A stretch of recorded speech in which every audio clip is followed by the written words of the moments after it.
Problem ये है कि बस आपको लगते रहता है कि आपके पास इनफ नहीं है। अभी आईफ़ोन 17 प्रो लॉन्च हुआ, सारे आईफ़ोन वाले परेशान हैं कि अब मेरे पास लेटेस्ट आईफ़ोन नहीं रहा, मेरे पास दुनिया का सबसे अच्छा कैमरा नहीं रहा। मैं भी उनमें से एक हूँ। अब मेरे जैसे और आपके जैसे लोग क्या करें, क्या सोचें कि ये प्रॉब्लम सॉल्व हो जाए? क्योंकि सक्सेस ना बार रेस करते रहेगा और अगर आप इसके पीछे भागोगे तो बस भागते रहोगे। The psychology of money book ये बताती है कि ये जो गोल पोस्ट मूव हो रहा है, अगर हम इसको ही रोक पाए तो हमारी ज़िंदगी बहुत आसान हो जाए। और सबसे बड़ा डर, अगर ये सब जो मैंने इतनी मेहनत से जमा किया है, अगर ये खो गया, अगर ये खत्म हो गया तो फिर मैं क्या करूँगा? तो सबसे पहले समझने की बात तो ये है कि जब ये सब कुछ नहीं था तब भी आप खुश थे। तो आप खुश तो रह सकते हो। वो टाइम याद करो जब आपके पास एक पुराना सा क्वालिटी वाला फ़ोन हुआ करता था और वो जो 10वीं 11वीं के दिन है, उसके अंदर हम कितना एन्जॉय करते थे, कितना अच्छा होता था वो एज़ कम्पेयर टू स्मार्टफ़ोन लेके घूमना और परेशान होना इसके लिए। तो आप खुश तो उसमें भी थे। इसका मतलब खुशी इस टच डिवाइस से तो नहीं आती है। आपका जो पहला छोटा-सा पेमेंट मिला था, आप उसके लिए खुश थे। जो छोटा-सा फ्लैट आपने खुद के दम पे रेंट किया था, आप उसके लिए खुश थे। दोस्तों के साथ जो क्लासेस के बाहर टपरी पे खाना होता था, हम उसमें खुश थे और वही चीज़ें हमें अबंडेंट लगती थी यार। तो फिर क्या बदला? आपकी ज़रूरतें नहीं बदली, ये ज़रूरतें कभी नहीं बदली। आज भी आपका पेट उतने खाने में भरता है। बदला है आपका कम्फर्ट और एक्सपेक्टेशन खुद से, ये रैट रेस से, ज़िंदगी से। और अगर आज हम इस चीज़ को नहीं समझेंगे ना तो ये पूरी ज़िंदगी आपको उलझा के रखेगी।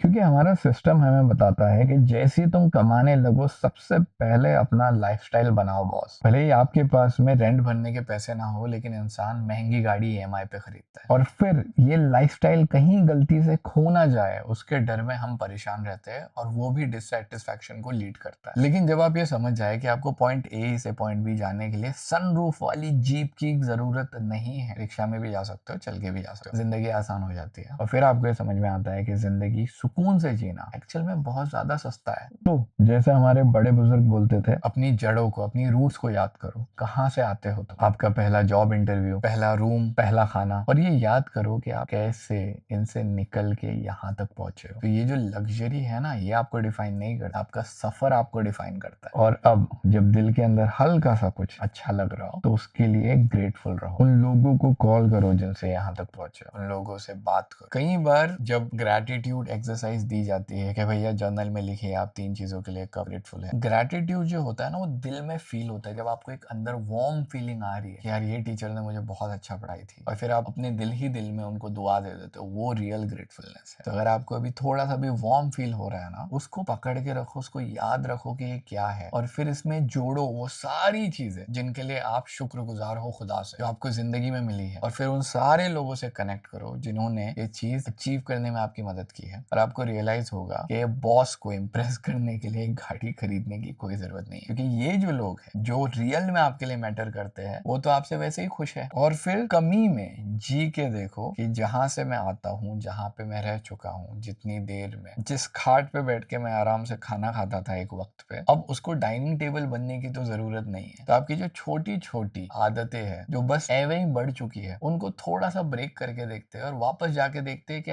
क्या हम अभी भी उस कंडीशन में सरवाइव कर सकते हैं। और अगर आपको ये ज्यादा लग रहा है तो हमेशा याद रखना कि पास्ट में लोगों ने इससे कम में, इससे बेटर तरीके से सरवाइव किया है। हमसे पहले वाली जनरेशन हमसे ज्यादा खुश थी। और अब जब आपको ये चीज समझ में आ गई है तो अब अपनी जरूरतें देखो और आपको समझ में आ जाएगा कि जो क्वेश्चन लिखा हुआ था ना, जिसके लिए हो सकता है ये वीडियो देखने के लिए आप रुक गए, what is enough, enough is very less and in your life it will be according to you. ये कोई टीवी का एड डिसाइड नहीं करेगा कि आपको कौन सा फोन खरीदना है, आप डिसाइड करोगे कि आपको कौन सा फोन अच्छा लग रहा है। तो आज अपने आप से क्वेश्चन पूछिए कि अगर मेरी सारी ऐश और इशरत खत्म हो जाए, आज चली जाए, सारी लग्जरीज उठ जाए, तो क्या फिर भी मैं सरवाइव कर लूंगा? सो अगर इस वीडियो ने आपको हेल्प की है तो आप भी इस वीडियो को हेल्प कीजिए, लाइक कीजिए, हाइप कीजिए, शेयर कीजिए, कमेंट करो यार। और इस वीडियो का नाम याद रखना, इस वीडियो को देखना और ट्राई करो कि ये वीडियो ट्रेंडिंग में चले जाए, क्योंकि हम रेस लगा रहे हैं सारे वीडियोस की और देख रहे हैं कि कौन सा वीडियो ऑडियंस को एक्चुअल में हेल्प करे, और ये तुम्हारे हेल्प के बिना तो नहीं होने वाला। इसके साथ में जो लोग ये वीडियो रोज देखने की आदत डाल रहे हैं, प्लीज आपके लिए रिमाइंडर है, आज भी प्रेजेंट मार्क करो ताकि एक हैबिट बन जाए और फिर तुम खुद को सबकॉन्शियसली इंप्रूव होते हुए देखो, क्योंकि रोज अच्छी नॉलेज आपके दिमाग में जा रही है। अच्छी नॉलेज से याद आया, क्योंकि